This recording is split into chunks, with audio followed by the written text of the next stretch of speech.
Bom, meus irmãos, boa noite a todos. Vamos seguir o nosso horário, da casa. Quero agradecer imensamente a oportunidade de estar aqui falando um pouquinho sobre Jesus, sobre os seus ensinamentos, sobre suas palavras e traduzidas de tão grande forma, de forma tão maravilhosa nas palavras de Emmanuel, psicografadas por Chico Xavier, onde a gente faz uma leitura, do Pão Nosso, de uma das mensagens, uma das lições do Pão Nosso. E por isso quero iniciar a leitura de preparo da casa, também com uma obra de Emmanuel, psicografada por Chico Xavier, Caminho, Verdade e Vida. A lição de número 11, Conforto. Se alguém me serve, siga-me. Jesus, Evangelho de João, capítulo 12, versículo 26. Frequentemente, as organizações religiosas, e mormente as espiritistas, na atualidade, estão repletas de pessoas ansiosas por um conforto. De fato, a elevada doutrina dos espíritos é a divina expressão do Consolador prometido. Em suas atividades, resplendem caminhos novos para o pensamento humano, cheios de profundas consolações para os dias mais duros. No entanto, é imprescindível ponderar que não será justo querer alguém confortar-se sem se dar ao trabalho necessário. Muitos pedem amparo aos mensageiros do plano invisível, mas como recebê-lo se chegaram ao cúmulo de abandonar-se ao sabor da ventania impetuosa que sopra, de rijo, nos resvaladouros dos caminhos? Conforto espiritual não é como o pão do mundo, que passa mecanicamente de mão em mão para saciar a fome do corpo, mas sim como o sol, que é o mesmo para todos, penetrando, porém, somente nos lugares onde não se haja feito um reduto fechado para as sombras. Os discípulos de Jesus podem referir-se às suas necessidades de conforto. Isso é natural. Todavia, antes disso, necessitam saber se estão servindo ao Mestre e seguindo. O Cristo nunca faltou às suas promessas. Seu reino divino se ergue sobre consolações imortais, mas para atingi-lo, faz-se necessário seguir-lhe os passos. E ninguém ignora qual foi o caminho de Jesus nas pedras deste mundo. Que assim seja. Nesse momento eu convido os meus amigos, meus irmãos de caminhada, possamos fechar os nossos olhos e elevar o nosso pensamento ao nosso Deus maior, nosso Mestre Jesus, nossa Mãe, patronessa de nossa casa, Maria, toda a espiritualidade presente, as falantes do bem. Que nós possamos, neste momento, unir os nossos pensamentos e corações em oração pelo nosso mundo, em oração pelo nosso orbe. Que toda a espiritualidade acompanhe todos os acontecimentos com olhos carinhosos, com olhos de consolação, para que nós possamos continuar seguindo os nossos passos firmes, mesmo que no meio de tantas tempestades. Peço a espiritualidade de luz que me dê a oportunidade de traduzir em palavras a mensagem do Cristo advinda desta lição que vamos receber, para que não sejam minhas, mas as palavras de Cristo a consolar os corações que aqui nos ouvem, que possamos todos nós, irmanados em energias positivas, do bem e de cura, cuidar do nosso planeta, do nosso coração, de todos nós. E assim peço permissão para iniciar esse estudo, dizendo graças a Deus.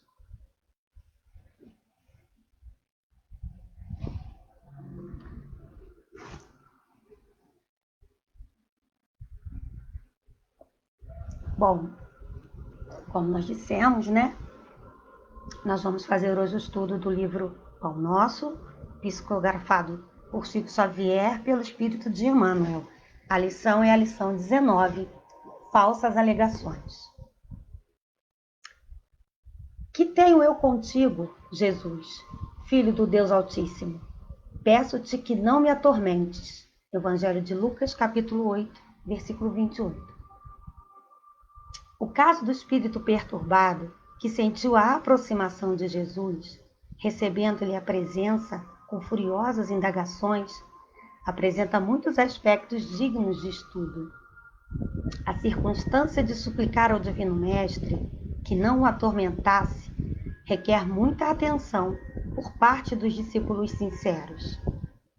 Quem poderá supor o Cristo capaz de infligir tormentos a quem quer que seja?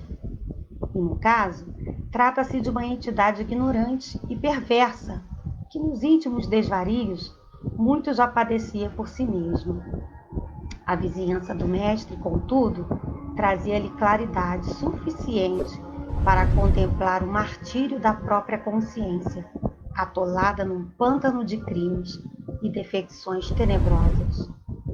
A luz castiga-lhe as trevas interiores e revelava-lhe a nudez dolorosa e digna de comiseração.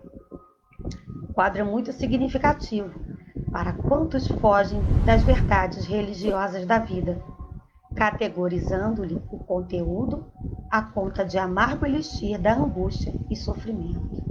Esses espíritos, indiferentes e gozadores, costumam afirmar que os serviços da fé alagam o caminho de lágrimas, enevoando o coração. Tais afirmativas, no entanto, denunciam-nos, em maior ou menor escala, são companheiros do irmão infeliz que acusava Jesus por ministro de tormentos. Então a gente vai estudar, né, vai fazer um estudo dessa leitura passo a passo. De fato, como o próprio Emmanuel nos coloca, nos relata, né, dentro desta leitura nós temos muitas coisas a serem ditas, muitas dicas a serem dadas através das palavras de Emmanuel, de Jesus para nós, né? Eu começo colocando que o Evangelho de Lucas, no capítulo 8, ele é bastante rico de conhecimentos para nós. Nele está contido uma das maiores parábolas, né, que conhecemos da Bíblia, da história do Cristo na nossa terra, que é a parábola do sementeiro. Disse que um homem, deixando as sementes caírem pela terra, no seu caminho, e algumas sementes caíram ao lado da estrada. Essas sementes morreram pisoteadas. Caminhando um pouco mais, esse homem deixou cair mais algumas sementes numa pedra. As sementes brotaram, porém, a pedra, sem a umidade necessária, também pereceu. As sementes não brotaram. Caminhando um pouco mais, despretensiosamente, esse homem deixou que algumas sementes caíssem entre os espinhos. Elas brotaram, nasceram, tentaram crescer, porém os espinhos atrapalharam esse crescimento e as mataram. Sem deixar de caminhar, sem desistir da sua caminhada, esse sementeiro deixou que essas sementes caíssem no solo fértil. Finalmente, essas sementes nasceram, cresceram, se multiplicaram, deram frutos e estão aí para recomeçar de novamente das flores, dos frutos na terra. Então essa parábola, ela diz muito para nós, para iniciar esse estudo. Esse sementeiro, né, é alguém que conhecemos muito. Esse sementeiro é o nosso Pai maior, nosso Deus. E a semente que esse sementeiro vai deixando pela estrada é a bondade de Deus. É a luz de Jesus aqui na nossa terra. E aí a gente vai estudar um pouquinho o que significa essa semente cair à beira da estrada, né? Se a semente caiu à beira da estrada, ela foi pisoteada. Isso significa que nós, seres humanos, tomamos conhecimento de que existe um ser supremo, de que existe um ser maior, que esse ser nos dá luz, proteção, salvação, amor. Mas a gente só escuta, mas não ouve de verdade. E aí essa semente morre. Mais à frente, essa semente, ela cai numa pedra. E aí vai dizer para a gente, fazendo essa alusão, né, dessa parábola para a nossa vida real, que a gente escuta sobre Jesus. Às vezes a gente ouve um pouco mais, mas a vida que a gente vai levando, que a gente vai deixando seguir, ela acaba por deixar que a gente, sem a umidade necessária, ou seja, sem a palavra, sem estar atento a tudo que Jesus nos coloca, através do seu amor, sem alimentarmos o espírito, a semente também perece. Vemos mais à frente essa semente caindo nos espinhos. Como a gente passa por esses espinhos, não é, meus irmãos? A semente brota, ela cresce, ela tenta de todas as formas passar através dos espinhos, mas ainda assim ela não consegue. Mas essa semente, ela já tem um valor diferente para nós. Essa semente tentou. Trazendo para a realidade dessa parábola que a gente está vendo, o espírito dessa criatura, desse ser humano, ele conhece Jesus. Ele está tentando, ele lê a palavra, ele alimenta o seu espírito, ele ora, ele busca. Mas ainda assim, ele se deixa vencer por vaidades momentâneas do nosso orbe, dinheiro, poder, sexo, drogas. E aí, apesar de toda essa tentativa de crescer, essa semente ainda morre, ela perece. Mas quando eu digo que essa semente ainda tem um valor maior para nós, é porque essa semente ela teve a tentativa. E para nós, que acreditamos na reencarnação, que cremos numa justiça divina que nos permite recomeçar, nós sabemos que essa semente pode vir a brotar um dia em solo fértil, numa próxima encarnação, numa próxima vida, numa próxima experiência. Mas a gente chega no momento mais bonito da nossa parábola, não é, meus irmãos? A gente chega no solo fértil. E esse solo fértil é a alegria de Jesus, é a alegria de Deus, porque eles conseguiram com um filho seu, no meio de uma multidão, para eles não tem problema, ele brotou. Esse irmão, esse ser humano, ele passou por todos os espinhos, ele passou às vezes pela falta da motivação, às vezes pela falta de ouvir uma palavra amiga, uma palavra que trouxesse Jesus para o seu coração, mas ele perseverou. Ele passou as provas e ele perseverou. E ele conseguiu. Esse irmão não é perfeito, nenhum de nós é, ainda não. Mas esse irmão deixou que a palavra de Deus brotasse dentro de si. Ele trouxe a luz do mundo para os seus próximos, para si mesmo. E essa é a semente que Jesus espera de nós. É essa sementeira que precisa brotar. Voltando aqui para o nosso livro,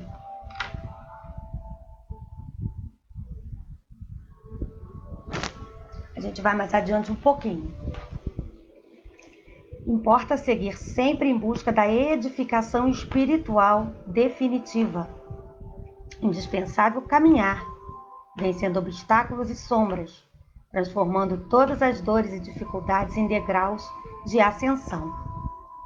Continuando nesse mesmo evangelho de Lucas, no capítulo 8, mais à frente nós vemos o encontro de Jesus acompanhado dos seus discípulos, de Maria de Magdala, de Maria de Cusa, muitos outros discípulos e seguidores de Jesus, num povoado, ele encontra um jovem, uma criança.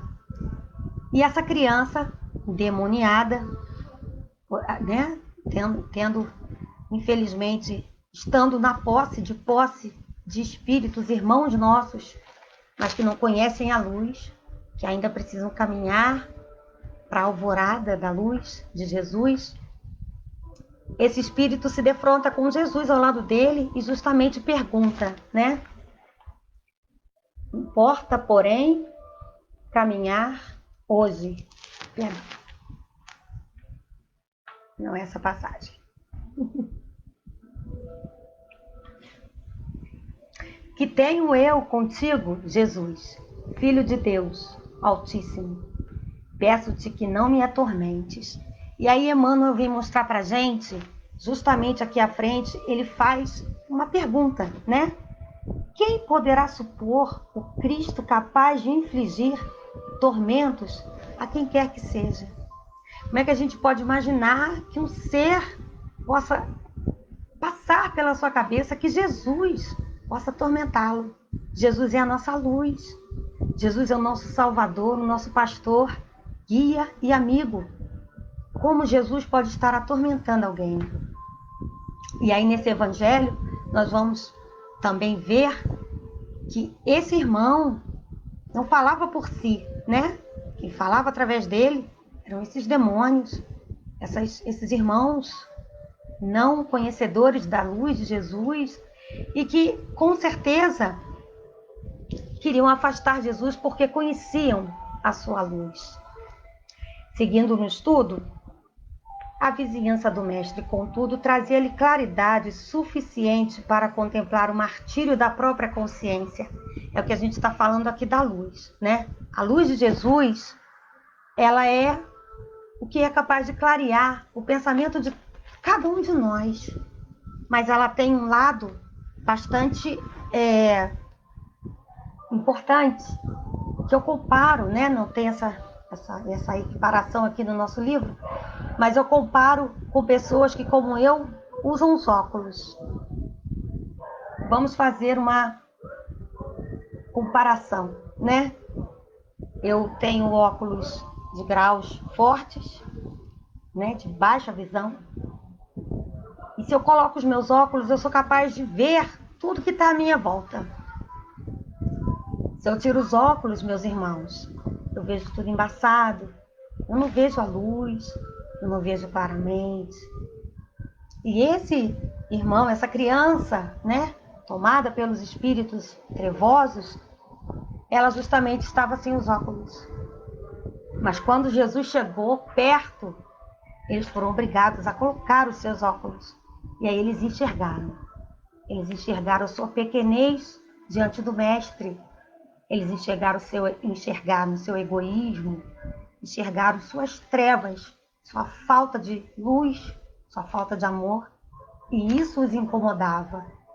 Então Jesus estava incomodando não pela sua presença divina, mas porque fazia com que eles percebessem a sua pequenez diante do nosso Mestre e do nosso Deus amado.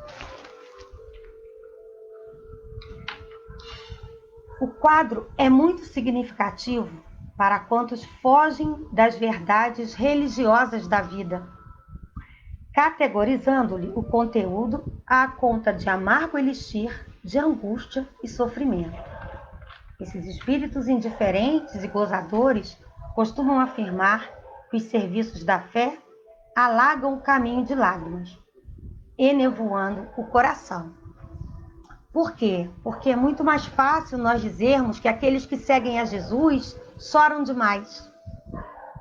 É muito mais fácil dizer que não tendo um caminho que a gente chama, né, na terra de religião, mas que não importa se é uma religião ligada ao espiritismo, espiritualista, se é uma religião ligada aos ritos católicos ou protestantes, o que importa é que seja algo que nos leve, né? Religião vem de religar, do grego religare, ligar de novo, ligar-nos ao Pai, a Deus.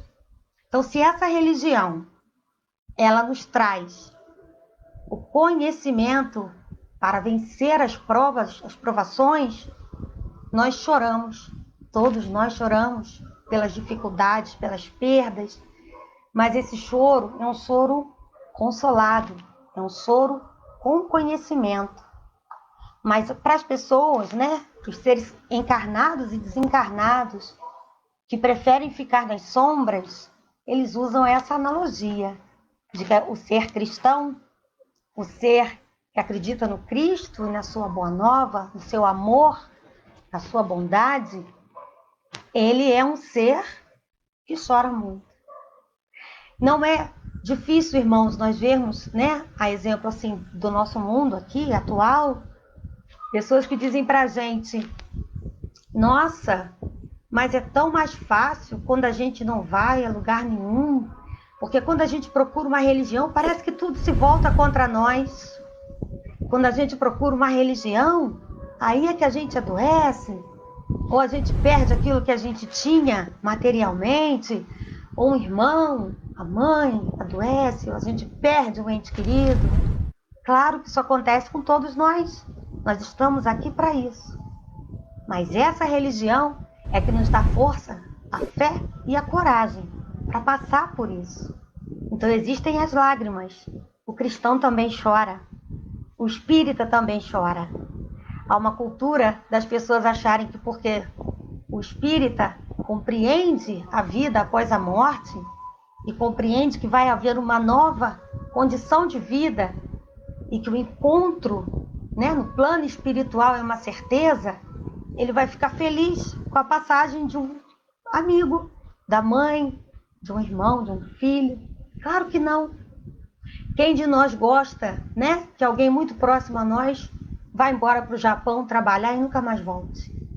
Hoje a gente tem a internet, como a gente está fazendo aqui nesse momento de estudo, né, onde a presencialidade não é ainda, infelizmente, possível, mas a nossa esperança no nosso Deus é que em breve seja, que nós possamos nos reunir.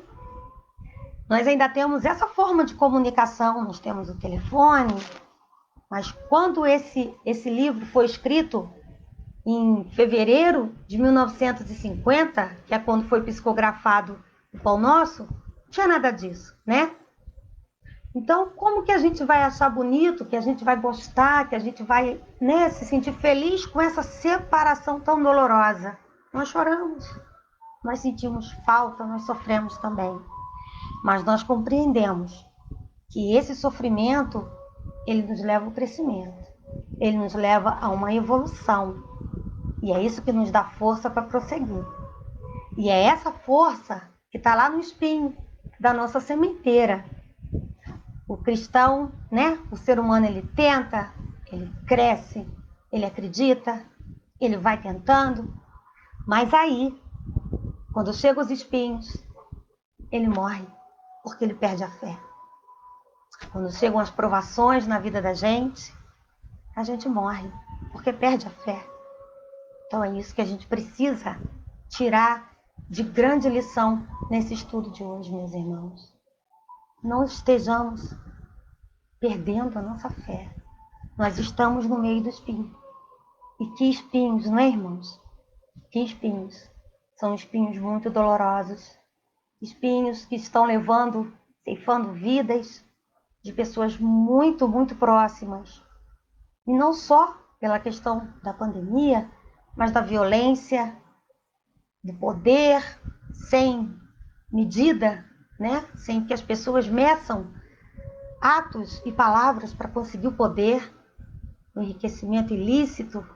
São espinhos, muitos espinhos pelos quais a gente passa. Mas que nós não deixemos, meus irmãos, que esses espinhos afetem a nossa fé, matem a nossa semente. Tais afirmativas, no entanto, denunciam-nos. Em maior ou menor escala, são companheiros do irmão infeliz que acusava Jesus por ministro de tormentos.